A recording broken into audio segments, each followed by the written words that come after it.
سلام الله نبعثه إليكم فأنتم صحبنا خير الصحاب نؤمل فيكم أملا كبيرا فسيروا في الطريق بلا هياب سلام الله نبعثه إليكم فأنتم صحبنا خير الصحاب نؤمل فيكم أملا كبيرا فسيروا في الطريق بلا هياب كتاب الله دستور عظيم به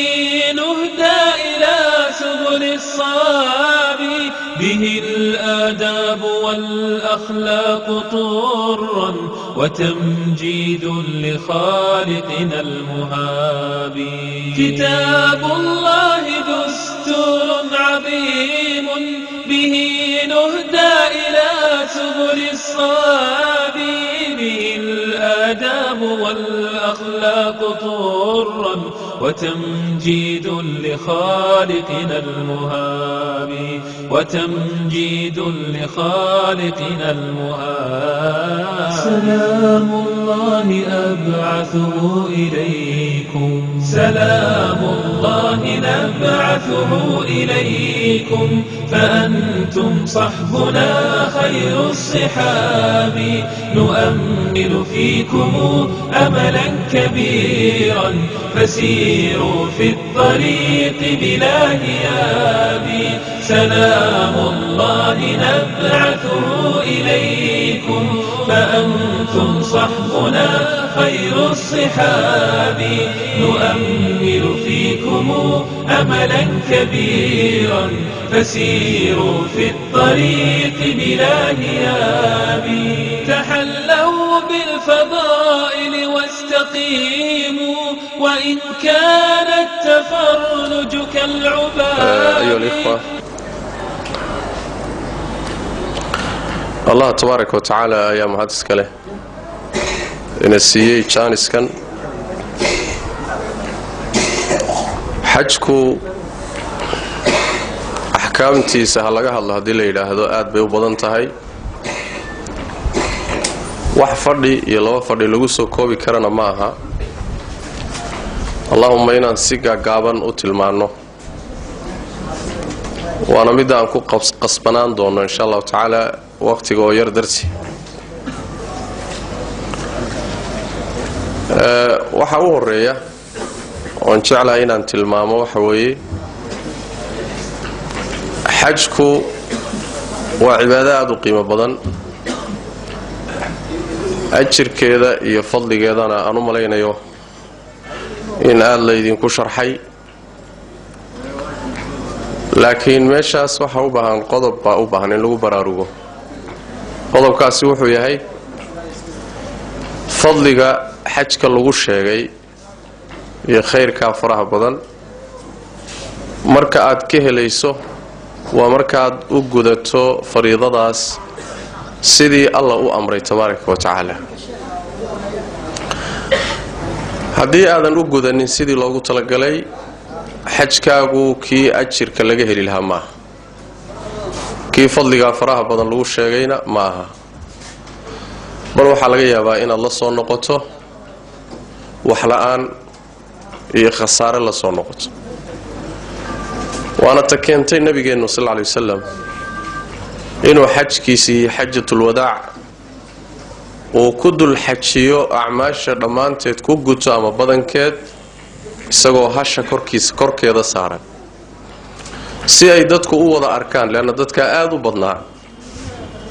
si marka loo fiirsado oo looga qaato xajka iyo qaabkii loo gudan lahaa looga barto buu nabigu sallallahu alayhi wasallam hasha korkeeda acmaasha ku sameeyay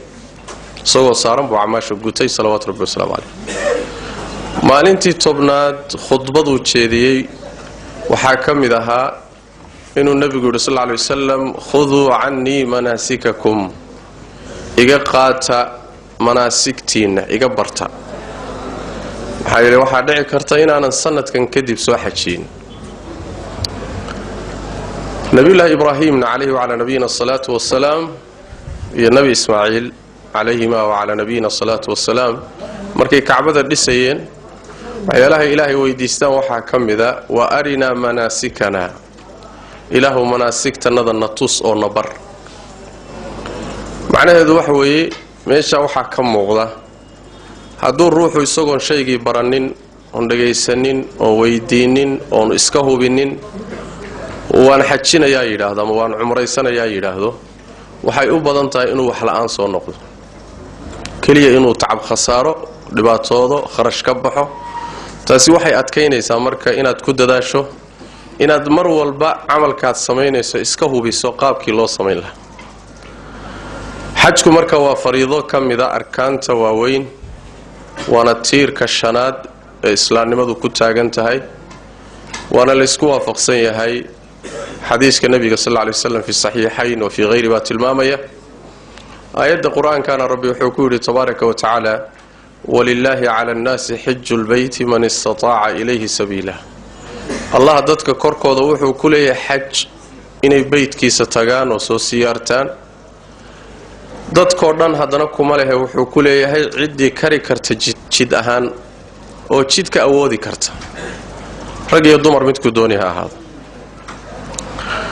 fariidadaas axkaam fara badan oo ka horaysaa jirta laakiin maadaama wakhtigu ugu yaryahay waxaan rabaa insha allahu tacaala inaan axkaamta muhimka ah ee markii camalka la dhex galo oo ruuxu samaynayo ku saabsan taasaan jeclaa insha allahu tacaala inaan xoogga saaro ruuxu markuu go'aansado inuu xaj ama cumro aado waxaa loo baahan yahay inuu qabaysto waase markuu xarmanayo xidhanayo waa u tegi doonaa xataa haweenay caado qabtaba ha noqoto laakiin waxaan mari doonaa oon tilmaami doonaa hadda qaabka innaga oo kale iyo dadkayna la midka oo diyaaradaha ku tegaya marka la xarmanayo jaanisay ku qabaystaan ma hayaan oo marka la xidhanayo ilaana diyaaradda korkeedaa la saaran yahay sidaas daraaddeed qabayskaasi waa meesha waa ka baxaya leanna sunnuu ahaa duruuftuna ma saamaxayso marka muxuu ahaayey qodobka labaadii waxa weeye ruuxu wuxuu xidhanayaa hadduu rag yahay dhar cawradiisa asturaya oo aan ahayn dharka lagu tolay jidhka loo tolay ee xibnihiisa loo tolay waana dharka ay culimmadu u yaqaanaan almakhiid dharkaasoo dhan buu iska dhigayaa hadduu qamiis yahay hadduu shaati yahay hadduu sarwaal yahay markaa wuxuu ku bedelanayaa labadii go' ayuu xidhanayaa labada go' ama ha caddaadeen waa sida fadliga badan ama midab kale ha yeesheen inay caddaadaan sharti maaha kabaha xaggooda sidoo kale wuxuu xidhanayaa kabo aan aanqowgiisa daboolaynin ama dacas ha noqdeen ama sandal ha noqdeen ama faraha hore iyo ha qariyeen laakiin waa inay ka hooseeyaan aanqowga mar haddaysan aanqowga qarinaynin kabahaasi waa la xidhan karaa ayb sidoo kaleeta wuxuu iska bixinayaa ninku wax kastoo madaxiisa daboola koofiyadda iyo cimaamadda iyo waxyaalaha madaxa lagu asturo ayuu iska bixinayaa markuu doonayo inuu xarmado haweenaydu iyadu dharkeeda ay xidhan tahay ay ku asturan tahay iyo xijaabkeeda wax ka mida iska bixin mayso sideedaas ayay xajka ku xidhan ama cumrada ku xidhan allaahumma haddii ay indhashareer qabto waxay siibaysaa indhashareerka indhashareerkana waxaa la yidhaahdaa aan haweenayda xarman loo ogolayn midka ku dheggan wejiga ama wejigoo dhan ha ku dheganaado ama indhuhu ha soo jeedeen marba hadduu wejiga ku dheggan yahay waa indhashareer kaasaan la ogolayn laakiin waxaa loo ogol yahay inay mara soo dayso intay madaxa ama fooda kore ka soo dayso ay markaasi wejiga korkiisa ku sii dayso iyadoo maradaasi ayna ku dheganayn wejiga waxaa kaloo haweenayda ay iska bixinaysaa hadday qabto sidoo kale waxa loo yaqaano glofiska gacmaha la gashado iyagana lagu qariyo ayadana way iska bixinaysaa innaga meeshan markaan joogno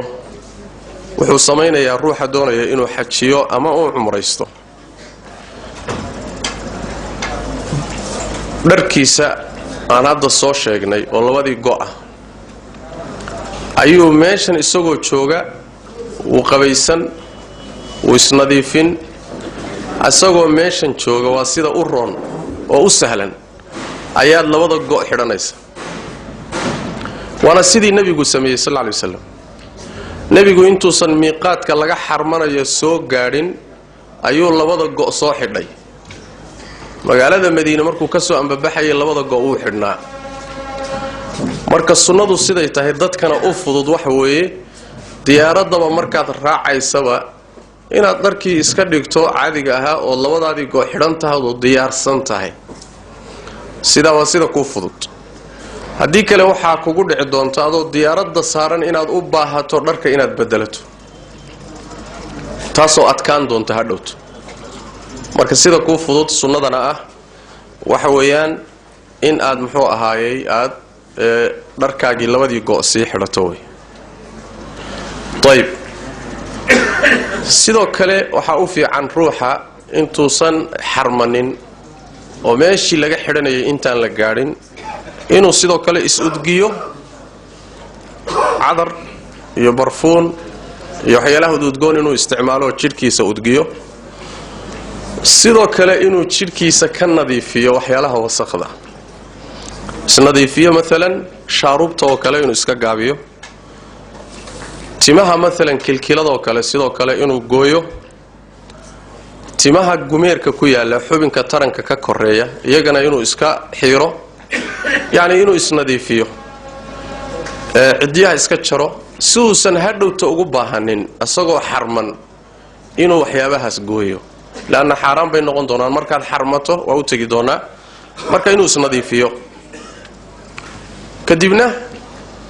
diyaaradda marka la fuulo iyadoo la diyaarsan yahay insha Allah ta'ala diyaaraddu markay ku dhowdahay magaalada Jidda oo magaalada laga degaa oo ay u laaban tahay taqriiban diyaaradda dhowr iyo 20 daqiiqo sida badan meeshii laga xarman lahaana ay 10 daqiiqo taqriiban u jirto ayaa inta badan ogeysiis la bixinaya luqadda carabiga inta badan ku baxaan diyaaradaha luqadda macnaha carabta oo la leeyahay meeshii laga xarman lahaa waxaan u jirnaa 10 daqiiqo ama 15 daqiiqo kadib baan mari doonaa ogeysiiskaas la bixin doonaa sida qaalibka ah way sameeyaan adiga marka waad isdiyaarin marka haddana miiqaadka korkiisa ay diyaaraddu ku aadan tahay meeshii laga xarman lahaa baa haddana mar labaad ogeysiis la bixiyaa oo la yiraahdaa haddaan miiqaadkii ku aadanna markaas la rabaa marka inaad xarmato culimada qaar kood waxay leeyihiin waana sida saxda ah diyaaraddu waxay ku socotaa speed aad u badan xawaaraheeda xoog bay u socotaa sidaas daraadeed waxa dhici karta marka la iclaaminayaba inay miiqaadka dhaafto sidaas daraadeed waxa fiican in markay miiqaadka ku soo dhowdahayba inaad xarmato laana waxa la isla ogol yahay hadaad intaadan soo gaadhin xarmato sax way laakiin waxa la diidan yahay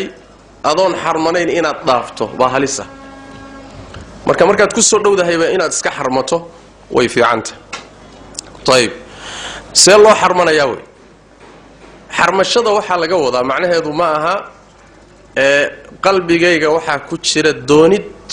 iyo rabitaan xaj ama umro intaasi xarmasho ma laana adoo meeshan fadhiya hadda intaasi qalbigaaga ku jirta xarmashada waxa la yiraahdaa macnaheedu amalka qalbiga iyo carabkood kaga dhawaaqdo waxa aad rabto inaad samayso maxaad rabtaa inaad samayso ma xaj baad rabtaa ma umraad rabtaa ma labadoodiyo isku dhex jiraad gudan rabtaa waa u tagi doonaa tafsiilka qaabka ay u qaybsamaan iyo ruuxu midka uu ka dooranayo laakiin meesha markaad joogto ayaa la rabaa inaad muxuu ahaayay ku dhawaaqdo waxa aad ku dhawaaqi doonto insha Allah ta'ala dib baan ka tilmaami doonaa طيب xajku marka waa cibaado ilaahay tabaaraka wa ta'ala waqtina u sameeyay meel lagu gutana u sameeyay waqti la gutuu sameeyay waana midda ay culimadu u yaqaanaan mawaaqiitul hajj az-zamaniya la yiraahdo waa waqtiyada ilaahay xajka ugu talagalay ee zamanka waa 3 bilood bisha shawaal ee ramadaan ka dambaysa bisha hadda aan ku jirnay dilqaacda iyo bishan soo socota ee dilxijja dhamaanteed ma ku wada jirtaa mise dhowr iyo 10 bariye hore waa khilaaf been ulama laakiin 3 bilood baa waxa la yiraahdaa ashhurul hajj waana mid rabbi yiri tabaaraka wa taala al hajj ashhurun ma'luumat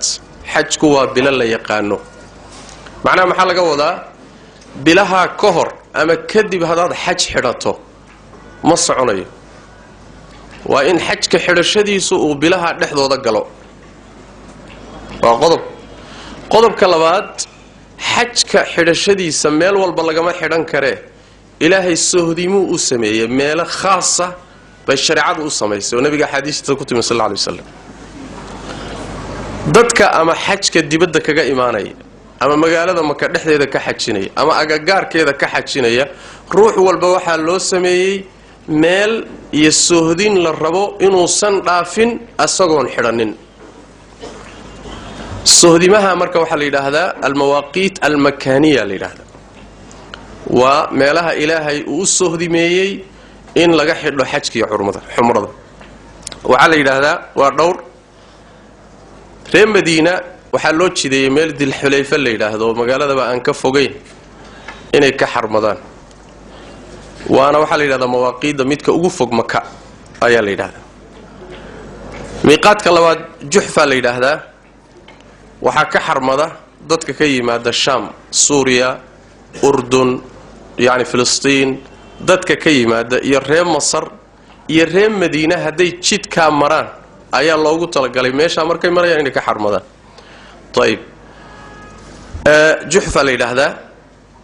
miiqaad way iyaduna miiqaadka labaad way miiqaadka saddexaad hadda waxa la yiraahdaa waa mahjuura Juhfadaasi magaalay ahaan jirtay laakiin nabiga sallallahu alayhi wasallam baa ilaahay wuxuu weydiistay in qandhada ama xanuunka Madiina iyada loo raro wixii inta ka dambeeyana waxa la yiraahdaa magaalay ahaan jirtay laakiin mahjuur bay noqotay meel lama degaana way hadda masaajid iyo meel laga xarmado bas ku yaal laakiin dadku in badan waxay hadda ka soo xarmadaan magaalada Raabiq oo ka yara koreysa wax yar ayaa laga xarmadaa miiqaadka saddexaad qarnul manazil baa la yiraahdaa ama qarnu thaalibna waa la dhahaa isagana reer Najdi baa loogu talagalay inay ka xarmadaan reer Najdi waa kor iyo muxuu ahay Riyadh iyo wixii xagga ka yimaad ayaa loogu talagalay miiqaadka kale waxa weeye Yalamlam baa la yiraahdaa asagana waa miiqaatu ahli al-Yaman reer Yaman miiqaadkooda waa macna waxa laga wadaa reer Yaman iyo wixii xaggooda ka yimaada anaga marka waxaan ka jirnaa dhanka Yaman baan jirnaa koonfur baan jirnaa miiqaadkeena waa miiqaadka reer Yamaneed Yalamlam baa la yiraahdaa marka miiqaadka kale daatu cirqin baa la yiraahdaa isagana xadiidkana waa ku sugan yahay waxa loogu talagalay reer Ciraaq meelahaas dadka degan iyo dadka soo maraya kor ka iimaanaya ayaa sohdimo ay ka xarmadaan laga dhigay xadiiska nabiga sallallahu alayhi wasallam fi sahihayn min hadith Abdullah ibn Abbas ayaa macnaha tilmaamay waxaan haysanaa marka meesha laga xarmanayo ha dhaafin adoon xarmanin xilligaad xarmanaysid xidhanaysana ha noqoto waqtigii bilihii loogu talagalay in la xarmado طيب waxa iimaanaysa marka oo ku xigta maxaan xarmadaa maxaan xidhaa xajka aan rabo inaan xidho waa noocee taasi waxay keenaysaa inaan niraahno xajka ama qaabka loo xajiyo waa 3 nooc saddexda mid kamida in aad yaani ku tala gasho oo aad xidhato oo xarmato waa saddexda midka koobaad waxa la yiraahdaa tamattucana waxa la yiraahdaa in aad umra xidhato umrad xidhan markan hore socoto umra kaliyaad xidhan waxaad leedahay labbayka umra عمره الله وانكو أجيبي أو عمران كوكو أجيبي عمره كليه عمره دا مركاد حيرتو أعماشي دا واشيقي دونا مركاد قدتو ودميستو وادسك حلالوبي كدبنا إسلا السفر كا إيا السنة كاس بعد هدنا حج كي سمين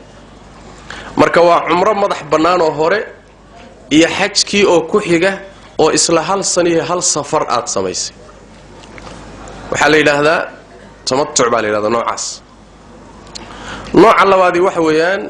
inaad xaj kaliya ku tala gasho umra ba qorshaha kuuguma jirto waxaad rabtaa kaliya inaad xaj gudato miiqaadka markaad marayso waxaad markaa leedahay labbayka xajjan ama اللهم لبيك حجا إله حج بان كوغو أجيبي مركا إيضنا قابكات سمين دونتا واشيقي دونا حج كلي الروح مركوت نوع الصدحات وإن أدربتو حج إيو عمرو اسكو دحجرا وأعماش ودي اسدح قليان وأعماش كلا بحسن آن أهيني هل عمل بعد وضا سمين إساقاسا حج كينا كون نقن عمر دينا كون نقن تانا waxa loo yaqaana qiraan ba loo yaqaana waa isku lamaanin acmaash iyo xajki ayaa isku lamaanayso saddex gelisay saddexda qaaba ka markaad xarmanayso dambe saddexaad aad xiranayso waxaad ku xiranaysaa oo leedahay labbayka hajjan wa umrah Allah waxaan kugu ajiibay xaj iyo umro wada socda waa qaabka saddexaad way saddexda qaab baa loo xajiyaa saddexda qaab midka ugu fadli badan ee ugu fiican ee xagga ajirka ugu badan waa ka ugu horeeya ee tamattuca sida xooga badan ee raajixa waxay nabigeenu sallallahu alayhi wasallam xajkiisu qiraan buu ahaa isaga wuu isdhexgeliyay xajkii umrada oo noocaas isaga xajkiisu ahaa sida raajixa laakiin markuu Makka tagay oo uu xoolo wado hadiyi keenay ayuu wuxuu yiri hadaan ogaan lahaa waxaan hadda ogaa arrinkayga hadaan soo qaabilsan lahaa horay u tagay wuxuu nabigu sallallahu alayhi wasallam hadiyina ma keeneen umraanan ka dhigan lahaa yaani qiraanka waxaan ku bedelan lahaa tamattu baan ku bedelan lahaa saxaabadiisu markay tageen ayagoo xaj kaliya watana wuxuu amray umra u bedela markay qaarkood waxoogaa isiyara maartay ka yara gaabiyeen oo ka yara dib dhaceen waa u xanaaqay nabigu sallallahu alayhi wasallam inta soo dhan waxay faa'iideynaysaa inay xoog badan tahay saddexda nooc waxa u fadli badan nooca la yiraahdo tamattuca oo macnaheedu yahay inaad umrada hormariso iyada marka hore si madax banaan u gudato xajkana aad ka dambayso isla safarta aad gudato isagoo acmaashiisu ka madax banaanta taas ayaa u fadli badan muxuu ahaay oo fiican hatta waxa raajix xoog badan xadiiska nabiga sallallahu alayhi wasallam inuu nabigu sallallahu alayhi wasallam dakhalat al-umratu fi al-hajj ila yawm al-qiyamah umradii xajkay dhex gashay ila qiyaamada laga gaaray umradii xaj ma kala baxsana bimaana wuxuu ka wadaa in la isla umraysto allahumma umradii xajka la isla guto oo tamattu hal safar aad uga wada faa'iideysto hal ruux ma waxa u fadli badan inuu qiraankiisa wato bal in loomaba ogolay qaar kood leen culimadu waa ruuxa xoolo ka soo kaxeeyay xaramka banaankiisa xoolo ka keenay oo hadiyi waday ruuxaasi sidii nabigu sameeyay sallallahu alayhi wasallam isaga waxa u fadli badan oo uu sameeynaya qiraanka saxaabada intii hadiyiga waday xoolaha banaanka ka keentay xaramka keentay qiraan bay iyo xajkoodu wuxuu ahaa qiraan sida nabigu ba sameeyay salawaatu rabbi wasalaamu alayhi tayib taasi waxa weey marka noocyade saddexda nooc ayaan marka kala ogaanay nooca u fadli badanna waa tamattuca isagaana hadda maanta u fudud maxaa yeelay markaad gudato umrada waa u tagi doonaayo waad iska xalaaloobi dharkaagaad xidhan wixii xaraam ka noqday ba xalaal ku noqon magaaladaad iska joogi ilaa xajka la gaaro labada kale waxay kaga adag yihiin ayaga ma xalaaloobaysid ilaa la gaaro maalinka tobnaad ee xajka yawm an-nahr ilaa la gaaro ma xalaaloobaysid laakiin umrada hadii aad tamattu ka dhigato umrada waxay ku saamaxaysaa markaad amalkeeda gudato inaad markaa aad iska xalaalo waxa ku banaan hadii aad baqayso oo isleedahay ama wuxuun aadan ku talagelin kugu yimaada markaad xidhanayso waxaa fiican inaad shardi dhigato sida xadiidkii dubaaca binti zubayr ibn cabdilmuطalib ee nebigu yidhi sal ly wasalam yani waxaad tidhaahdaa allahuma maxillii xayثu xabastanii ilaahayow meeshii aan ku xalaaloobayo waa meeshaad igu celiso meeshaan dhaafi waayo ilaahu waan ku xalaaloobaya markaad xarmanayso ood xidhanayso haddaad intaa ku darto oo hadhow inkees waxaadan ku talagelin kugu yimaado maalan lagu soo celiyaba ama lagu xidhaba way dhici kartaa xabsi aad gasho adoon acmaashiiba samayninba ama aad jiratood acmaashiiba samayn weyda waxay kaa baajinaysaa shardigaasi wuxuu kaa baajinayaa laba qodob waa midda koowaad ee wax xoolaa inaad gowracdo kugu laasimi maayaan xisaarka celintaa lagu celiyey waxay kaa baajinaysaa shardigaa hore celintaasi xoolihii ka dhalan lahaayee la qali lahaa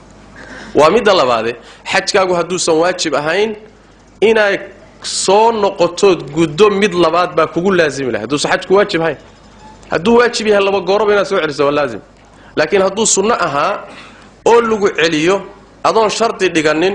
markaa waxaa laazim noqonaya inaad mar labaad soo xajido haddii cumro lagaa celiyo mar labaad inaad soo cumraysatood guddo ayaa laazim kugu noqonaya sida culimo fara badan ay qabaan marka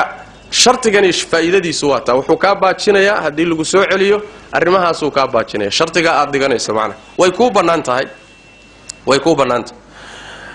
su-aasha taalla waxay tahay markaan xarmanayo oon xajka xidhanayo ama cumrada xidhanayo qabays ma la iiga baahan yahay qabays waa soo sheegnay in loo baahan yahay laakiin waxaa meesha ku jira wax salaad khaasa oo xidhashada xajka iyo cumradu ay leeyihiin ma jiro sida raajixa wax salaad oo sunnaa oo meeshaa la tukanayo ma jirto keliya nebigu wuxuu sameeyey sal ly wasalam meeshii miiqaadkii laga xarmanayay wuxuu ku soo aaday xilli duhur taagan yahay duhurkiibuu tukaday kadibna hashiisiibuu fuulay korkeeda iyadoo isagoo saaran buuna nebigu xarmaday sal ly wasalam allaahumma haddii meesha aad ka xarmanayso aad madiine ka timid oo dalxulayfa meesha la yidhaahday reer madiine ay ka xarmadaan halkaa haddii ay tahay meeshaad ka xarmanayso markaa waxaa sunno ah 2 ragcadood oo aan xarmashadu lahayn ee laakiin meeshaa iska leh nabiga sallallahu alayhi wasallam jibriil baa u yimid markaasuu wuxuu ku yidhi tog barakaysan baad joogtaaye tuko marka 2 ragcadood togga iska leh waad ilcaqiiq meeshan uu ku yaala dalxulayfa halkaa haddaad ka xarmanayso 2 ragcadood oo sunno ah oo meeshu leedahay boosku leeyahay ayaa wanaagsan inaad tukato ama mawaaqiida kaliya meelaha kale laga soo xarmado xarmashaduna salaad khaasa ma leh meelaha laga xarmanayana salaad khaasa ma leh qodobna ka isaga طيب waxa inta xiga markaad xarmato oo diyaaradda miiqaadkii markay marayso aad tiraahdo labbayka umratan waxaan rabaa insha Allah ta'ala inaan marka hore idin sharxo sidii idinkoo gudanaya nooca ugu fadli badan oo tamattuca ah markaan tamattuca sharxo kadib ba waxaan dib ka sheegi doonaa ruuxa xaj kaliya wata mufridka ama qiraanka wata maxay ku kala gedisan yihiin wax yar bay ku kala bedelaan doonaa waxay ku kala bedelan yihiin marka dib baan ka tilmaami doonaa laakiin waxaan rabaa inaan sifeeyo sharxo ruux tamattuc gudanaya oo umro hore iyo xajkii oo ka dambeeyo kala madax banaan doonaya inuu guto waana sida fadliga badan ee ajirka badiisu ku jiro طيب miiqaadkii markii la gaaray waxaan nidhi wuxuu xidhanayaa umru xidhanaya oo wuxuu leeyahay labbayka umratan طيب markuu xidho waxa sunna ah inuu markaa bilaabo talbiyadii inuu ku dhawaaqo tawxiidka oo nabiga sallallahu alayhi wasallam muxuu ahaayay talbiyadii laga bartay labbayk allahumma labbayk labbayk la sharika lak labbayk innal hamda wan ni'mata lak wal mulka la sharika lak waxa kale sugan oo iyadana aad ku dari kartaa sidii ka sugan nabiga sallallahu alayhi wasallam labbayka ilaaha alhaq ayadana way suganta saxaabada qaar kood waxay dhihi jireen nabiga oo maqlaya sidoo kale labbayka dhal ma'arij labbayka dhal fawadil لبيك ذا المعارج لبيك ذا الفواضل صحابة قاركود ويقادي جري النبي قوم مقلي صلى الله عليه وسلم أيضا هذا تقدر تدبات مالي طيب تاني والتلبية ده تلبية ده مركا وحوي وحا في عن والصناع إنها كر أقادو وهذا قرصانين وهذا هو صدق انت القاضي كرتين القاد هاي النبي صلى الله عليه وسلم وحول جبريل باقي يمت ووحو أمري إن الصحابة إذا أمروا يضدك الله الصعودة أن يرفعوا أصواتهم بالتلبية إن التلبية كر عدكوضة أقوقادا لبيك اللهم لبيك انت تقارسين كرتين أقوقاد معايا يلي سيد حديث كان النبي صلى الله عليه وسلم أفضل الحج العج والثج بنبي صلى الله عليه وسلم حج وحا أفضل بدن حول الله قالوا يديك لداديو إيو تلبية أو كر لوغو دواق با حجك أفضل بدن بنبي صلى الله عليه وسلم marka in kor loo qaado ayaa sunna saxaabadu ridwaanullaahi calayhim kor bay ugu dhawaaqi jireen ilaa ay xabeebtaan oo cunahoodu isxidho ayay kor ugu qaadi jireen macna culimada badankood waxay qabaan talbiyada lagu dhawaaqayo dumarku ayagu hoos bay u qarsanayaan kor ugu dhawaaqi maayaan waa sidii culimada badankood qabaan laana waxay leeyihiin asal waxa loogu talagalay dumarka inaysan sawdkoodu kor u kicin laakiin بعض أهل العلم baa waxay leeyihiin haday dadka ka agdhow iyo dadka la socdo maqashiiso kor u yar qaado dib male sidaasina Aisha ay ka sugantay way talbiyeysan jirtay labbayk allahumma labbayk kor bayna u yar qaadi jirtay tayib marka waxay leeyihiin dib male xogaa haday kor u yar qaado wax dib male beelay talbiyada marka wadaya ruux wadaya maxay yeelay talbiyada aad qaadayso wax alla waxa dhinacyaha ka jiro oo dhan way kula talbiyeysanayaan hadi ma maqlis laakiin dhagaxyaanta iyo geedaha iyo waxa dhinacyaha ka jiro oo talbiyada way kula qaadayaan macna khaasatan markaad ama daadagayso oo meel daadaga ku daadagayso ama meel dalcad aad fuulayso ayada si khaas ah talbiyadaasi marka waa wadaysa hadii aad marka qaarkood aad ku dhaxdarto talbiyada aad tahliisha ku dhaxdarto ayadana dhib male oo la ilaaha illa allah وحده لا شريك له أدات كل حضرتود مرنا تنتراهض أيضنا ويكسوغنتا النبي صلوات ربي وسلام عليه وأيضنا وكيوه طيب تلبية واد ودي ديارة دي بأن لدكتي جدا تقني ميل مدينة الحجاج اللي هذا اللي اسكو حريي أو حقا بصصك اللي قصوا مهبين مصاعده تلبية هذا وضن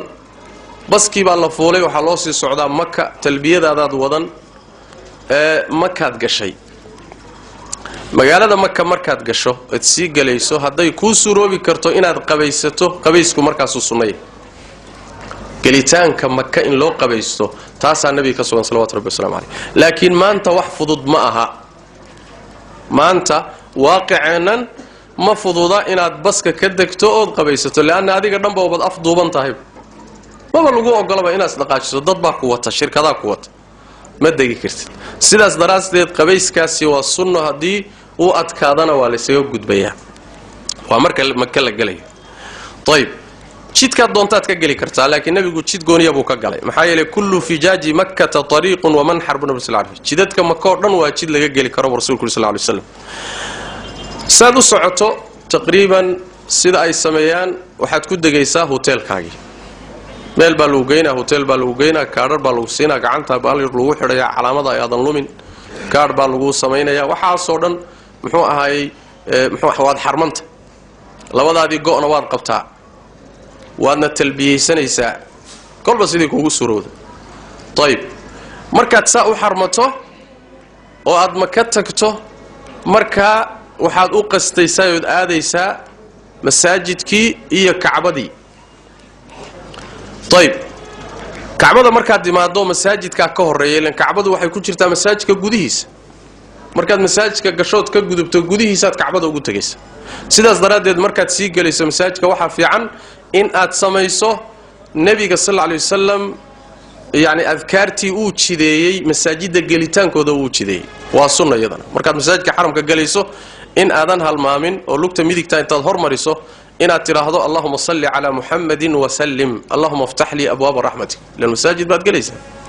أما أتراهض أعوذ بالله العظيم وبوجهه الكريم وسلطانه القديم من الشيطان الرجيم وسنة ساجد ورنا بين السنوات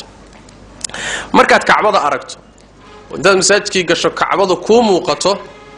waxaad samayn kartaa inaad labada gacmood taagto cabdullaahi ibn cabbaas bay ka sugantay markuu kacbada arkay buu labada gacmood taagay ayib kacbada markaad aragto araggeeda aad aragtay dikri khaas ah iyo wax la akhrinayo gooniyo nabiga ka sugan ma jiro taa waxay khilaafsan tahay kutubta yaryarkee dadka qaarkood ay wataan baa waxay leedahay kacbada markaad aragto dikrigaas akhri wax ka jira ma leh wax dikri khaasoo meeshaa ku soo arooroo nabiga ka sugan ma jiro salawatu rabbi wasalaamu calayh markaad kacbada tagto waxaad bilaabaysaa marka inaad dawaafto cumradaadii baad gudagelaysaa cumradii xaggee ka soo bilaabatay waxay ka soo bilaabatay inaad soo xarmatay soo ma soo xidhatay kacbadaa timid waxaa lagaa rabaa marka kacbada markaa timid 3 camal ama 4 camal baan dhaho inaad samayso kacbada wareegga lagu wareegayo dawaafka 2 ragcadood oo ka dambeeya oo la tukan safiya marwo dhexdooda oo la socon iyo xiirasho timaha la xiiranayo ama la gaabsanayo intaasi waa cumradaadii shaqadaad qaban lahayd طيب mid baan isu dul taagaynaa mid walba qaabkaad u samayn lahayd marka xarmashadii waan soo marnay tawaafka kacbada aad dawaafayso qaabkeen loo dawaafi labada ragcadood ee la tukanaya xagee lagu tukan maxaase la akhrin sacyiga labada buurood dhexdooda la soconayo qaabkee xiirashada iyo gaabsiga qaabkee afarta qodob mid walba sharax yar baan isdul taagaynaa insha Allah ta'ala kacbada marka timaado waxaad ka bilaabaysaa wareegaaga meesha uu ku aadan yahay dhagaxa madow macnaha waxa weeyaan kacbadu waa 4 tiir oo isdhowraysa waa sida hadda miiskan oo kale waa tiir iyo tiir iyo tiir iyo tiir waa 4 tiir waa 4 tiir mid kamid ah buu dhagaxa madow ku jira umaatigiisa marka meeshaas ku aadan dhagaxa madow baad ya socodkaagu ka bilaabanaya حتى هدات كعبة ديناعية كلا كسو قشو مثلا هل كانت كسو قشي إلى آد سو وريكتود هل كا حقا حمدو كوتشيرو آد سو قادو وريك قاقو ما باللابنين سعود كاكلت سو سعودتاد ميشا كو إيمانا يسو وما أها محو أهاي عبادة ما مركات دقا حمدو سو قادو أيا واحد بالله بيسا وريكي سحضا مر دقا حمدو مركا يكعبدو ببيدح دي بكاحيك سنية وريكا مركات بالله بيسو بيدح دي كاحيقان مركاسات سيدا وسو وريكيس طيب dhagaxa madow markaad timaado waad ku jeesanaysaa markaasaad Allahu akbar leedahay Allahu akbar hadaad bismillaah ka hormarisana iyadana waa sax oo tiraado bismillaah Allahu akbar kadibna gacantaad marinaysaa dhagaxa madow haday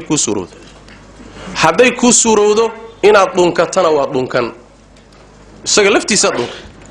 haday ku suuroobi karto intaad madaxa la gasho inaad ku sujuudana waad ku sujuudi haday sujuudi ku suuroobi weydo oo dhunkasha ku suuroobi weydo oo inaad gacanta mariso ku suuroobi weydo oo dhunkato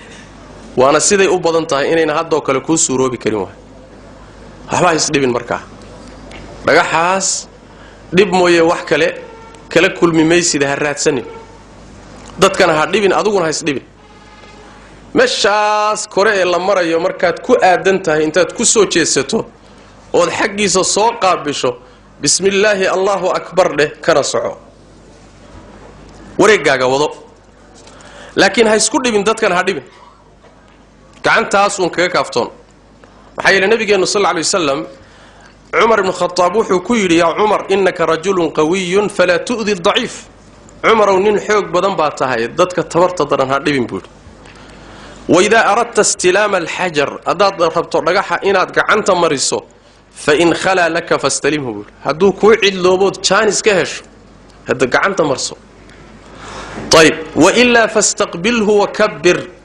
هدي كوسروبي ويدو انتاد كوجيساتو الله أكبر ده كان صعب النبي صلى الله عليه وسلم ميشا ددك عوامدا أما عامدا دib badan baa ka haysta يعني دغخا غاد بو اسدهي markaasuu dad fara badan burburin waxa laga yaabaa xataa dad inuu dilo oo sabab u noqdo xujaydu inay isjiiraan oo dad ku dhintaan asagii dhib badan baa ka soo gaadhay waxba isdhibin marka waxba ciliirigaa isgelin meeshaas mar bismillahi allahu akbar kana soco shaqadaada wado طيب dhagaxaasi gacan marintiisa ajir badan baa ku jiro nabigu sallallahu alayhi wasallam wuxuu yiri dhagaxa maalinta qiyaamada waa la soo saaraya isagoo laba indhood leh oo wax ku arkayo carab uu ku hadlana leh wuxuu u barxaati kacaya cid kasto oo xaq ku taabatay waxa kale nabiga sallallahu alayhi wasallam inuu yiri dhagaxa madow iyo rukniga ku xigo tiirka yamaaniga ee kan isaga xagga ka xiga ah labadaas taabashadooda dunuubta ayay daadiyaan buu nabigu sallallahu alayhi wasallam marka ajir badan baa ku jira xadiis badan baa ku soo aroortay tayib dhagaxa madow marka timaado marka wareegii baad bilaabaysaa hal wareeg marka soo wareegto oo isaga timaado hal wareeg baa ku dhamaaday haddana mid kale aad bilaabaysaa hal wareeg baa ku dhamaaday 7 wareeg baad sidaa ku dhamaynaysaa sheekh baalkaasi cidi tilmaamaysa ha tilmaanto isagoo yar bay ficilad meesha la soo dhigo marka waxay ahayd bimaana wax weeyaan wareegga hal mar markaad soo dhamayso dhagixi madooba ku aadantahay hal wareeg baa ku dhamaaday tayib wareegga marka dawaafka hore ee kacbada tagtay ugu horeeyay wareegga waxa ku dheer markaad wareegga bilaabayso dawaafka bilaabayso ninna aad tahay dumar ma ninna aad tahay waxa sunna ah inaad samayso waxa la yiraahdo indibaaca waxa la yiraahdaa in aad marada go'a aad qabto faraqiisa midigta inaad kilkisha hoosteeda ka soo saarto faraqiisi kalena uu ku saaran yahay garabka bidixda korkiisa markaad faraqan xagga ka soo wareejiso halkan aad saaranaysaa marka labadii faraq halkan isugu tagayaan garabkana waa banaanaanaya waxa la yiraahdaa indibaac baa la yiraahdaa inta aad dawaafka hore ee ku timid kacbada marka timidba aad sameynayso sunnadaas uu leeyahay waxaadna ku baraarugi dawaafka kaliya iskale indibaaca dawaafyada dambe oo dhan ma laha markaad kacbada timida ugu horeysay dawaafkeeda iskale waxa kale oo iyadana sunna ah dawaafka hore in aad saddexda wareegay hore haday ku suurowdo waxoogaa inaad yaro orodood fuulayso saddexda hore laga bilaabo dhagaxa madow ilaa dhagax madow aad ka soo gaadho waa se goorma hadaad jaanis hesho way inta badan aad jaanis hesho uma badna sooma hadaad jaanis weydo waxba ha ordin todobadaba ayr iska soco laakiin hadaad jaanis heli karto saddexda hore yaraha orod oo ruucle taasina waa sunnadii nabigeena sallallahu alayhi wasallam tayib wareegga aad wareegayso waxaynu nidhi dhagaxa madow markastood marayso todobada wareeg hadaad taaban weydo oo dhunkan kari weydo gacanta taagi bismillaah allahu akbar baad leedahay waad ka soconaysaa waxa iyadana sunna ah haday ku suuroobi karto inaad taabatood gacanta mariso tiirka isaga ka horeeya markaad wareegayso oo waxa la yiraahdaa ar-ruknu al-yamani baa la yiraahdaa rukniga tiirka yamaneed labadan tiir ba yamaniyiin baa la isku yiraahdaa yaman bay ku abtirsadaan maxay dhanka yaman bay xigaan labada tiir ee dhankana shaamiyiin baa la yiraahdaa dhanka shaam bay xigaan labada magac bay kala leeyihiin marka tiirkan markaad wareegayso dhagaxa madow ka horeeya hadaad taaban karto isagana taabo gacanta mari hadaad taaban kari weydo waa say u badan tahay oo ku suuroobi waayo hays dhibin ka soco hana gacanna ha taagin waxbana ha akhriin iska soco waa hadaad gaari kari weydo tayib waxa kale oo iyadana sunna labadan tiir dhexdooda markaad marayso socodka aad ku jirto meesha markaad ku aadan tahay inaad akhrido ducada ah rabbana aatina fid dunya hasana wa fil aakhirati hasanatan wa qina adhaban nar wa sunno wa saxage labada tiir intaad u dhaxayso oo dhex marayso yeemaniyeenka ayadana waa sunno tayib todobada wareeg markaad saa ku dhamaysato labada tiir ee xagga xigeen nidi shaamiyeen baa la yiraahdaa ee qowlada yartii u dhaxayso qowlad yar dhismo yaro gaaban baa u dhaxeeya labada tiir ee dhanka xiga ayaga lamana taabto la iskuna mashquuliyo waxa se laga maarmaan ah dhista yarta ee wareegga ah inaad kor ka marto hadaad meel yar oo dhista wareegga yarka iyo kacbada dhexdeeda meel yar oo banaan baa jirto la mari karo halka hadii aad markaad wareegayso marto wareegaasi kacbadii dhexdeedaad martay maadan ku wareegin laana meesha yartee dhisan kacbaday ka tirsantay kor inaad ka martaa la doonayaa marka ood kor ka wareegto macna 7 goor markaad sidaa ku dhamaysato 7 goor markaad wareegto oo wareegooda aad dhamaysato waxa kuugu xiga intaana ka gudbin dawaafka aad wareegayso kacbada dhikri khaasa oo soo arooray ma jiro marka laga reebo rabbana aatina fi dunya hasana oo labada tiir dhexdooda markaad maraysaa ka markii laga reebo dhikri karo khaasa ma leh kacbada intaad wareegayso ama quraan akhri ama ilaahay xus ama tahliisho ama muxuu ahaayay ama ducayso aday ku taala nabiga waxa ka soo sallallahu alayhi wasallam inuu yiri dawaafka kacbada lagu wareego waa salaad laakiin ilaahay wuxuu xalaaleeyay in la hadlo waa salaad lagu hadli karo faman nataqa fala yantiq illa bi khair bud ruuxi hadlaya khayr waxaan yuusan ku hadlin waxa la diidan yahay inaad kacbada adoo dawaafaya aad khalad ku hadasho wax khaldan oo shariicada khilaafsanaad ku hadasho ama iska sheekaysataba dadka qaar kood markay wada socdaan oo lil asr markay wada socdaan oo koox koox wada socdaan meesha iyada wayba iska sheekaysanayaan halaga yaaba waxaan macna laga sheekaysto qabiil laga sheekaysto jabhadayn laga sheekaysto siyaasad laga sheekaysto meesheedii ma ah sooma booskeedii ma marka dhikriga ilaahay iyo xuskiisa in aad ku mashquushaa la doonayo hadalka caadiga aad iska yarayso beedka looma ogola haweentu inay dawaafto markay caado qabto ruux qaawarna looma ogola inuu dawaafo sida nabiga sallallahu alayhi wasallam markuu ka wadhameeyo oo wareegii ugu dambeeyo 7aad uu dhamaysto kacbada wuxuu daboolayaa garabkii banaana wareega ugu dambeeyo markaad dhamaysto 7aad waa inaad garabka daboosho oo aad gu'i ku soo celiso si caadi ah indibaaci marka waa dhamaaday طيب markaad kadib waxaad aadaysaa dhanka muxuu ahaayay maqaamu ibraahimka waxa weeyaan wuxuu ku aadan yahay markaad dhaafto dhagaxa madow tiirku ku aadan yahay wax yar markaad xagga u dhaafto dhulka ka xigsanaya dhanka midig ayaa la yiraahdaa maqaamu ibraahim dhankaas waa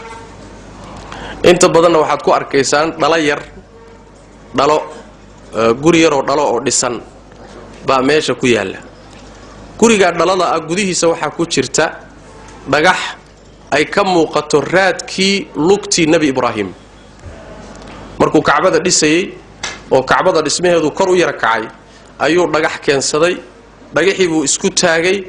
ilaahay aayaadkiisa kamida weeyana dhagaxii baa lugtiisa qabsado raad noqday marka meeshu ku jira wixii dhulka ka dambeeya iyo meeshaas ayaad marka aadaysaa markaad sii socotana waxa fiican inaad akhrido aayada quraanka wattakhidhu min maqami ibrahima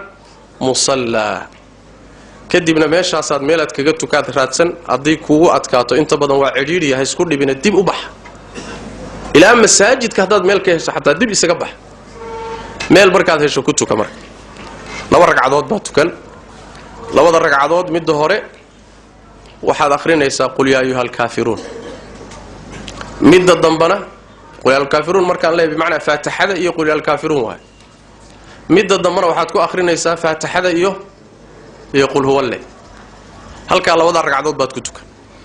nabigu sidoo sameeyay waxay labada ragcadood markuu dhameystay ceelka zamzam buu tagay biyo ka cabay aad buu uga dhargay wuu isku shubay kadibna wuu soo noqday mar labaad buu dhagixi madooba ku soo laabtay oo uu masaxay haday ku suuroobi karto waa okay hadii ku suuroobi kareenina waa saga socon waxaad aadaysaa marka taasi waa dawaafkii oo dhamaynay waxa ku xiga inaad aado labadii buureed ee Safiya Marwa buuray ahaan jireen laakiin hadda waa meel iska gaagaaban oo taagtaag labada xaggooda aadaysaa waxayna ku quman yihiin dhagaxa madow xaggiisay ku qumayeen wax yar bay xagga yar jiraan xaggaad aadaysaa ishaaradaad raacaysaa waxaad fuulaysaa oo ugu hormarinaysaa meesha la yiraahdo buurta Safa ayaad fuulaysaa markaad fuusho oo aad buurta ku sii socoto oo ku dhawaato waxa iyadana sunnah inaad akhrido aayada quraanka inna as-safa wal marwata min sha'airillah faman hajja al-bayta aw i'tamara فلا جناح عليه أن يطوف بهما ومن تطوع خيرا فإن الله شاكر عليم. بمعنى ومركات كسي سعوتت كل واتوا كدبنا النبي يقول نبدأ بما بدأ الله به تي إلهي كوب اللابي بان كوب اللابينا لبضا بورود قرآن كوحو كوب اللابي صفو كوب اللابي تاو قرآن كهور مريبانا نغانا كوب اللابينا أبو النبي صلى الله عليه وسلم waxaad ruux fuulaya marka safa korkeedu fuulaya markuu fuulo uu soo jeesanaya kacbada xaggeedu soo jeesanaya kacbada hadduu arki karo inuu arkaa fiican haddii kale inuu wajigiisa ku aadiyo siday ugu suuroobi karto buurta korkeedii buu saaran yahay kacbaduna u soo jeedaa markaasuu wuxuu akhrinayaa Allahu akbar Allahu akbar Allahu akbar saddex goor la ilaha illa Allah wahdahu la sharika lah له الملك وله الحمد وهو على كل شيء قدير لا إله إلا الله وحده لا شريك له أنجز وعده ونصر عبده وهزم الأحزاب وحده ماشي وسارين قبلتنا كوتشيدا صفقر كيدو سارين مركو انت أخريو يدعيسن تقعمها كورو تاقو دعيسن دعادي سمركو رميستا هدنا وكعلن الله أكبر الله أكبر الله أكبر لا إله إلا الله وحده لا شريك له سيدي بقصة مريا وركاسو هدنا الدعايس مرصدحات بو هدنا كون نقول مركو دعاء لما يستو مركو رميو هدنا مرصدحات بو قداش هذا الدعايسن صدح قور أو ذكرها أو أخريي مركزتو رمينا أو دعايستي بو صفكر كذا صارنا قبلنا أوسو تشيد أنت مركو لما يستي بو دادجي وحروح هذا يا مركا مروا آذية بورتي كلو آذية طيب صعد كأو مركز صعده مروه أسي صعده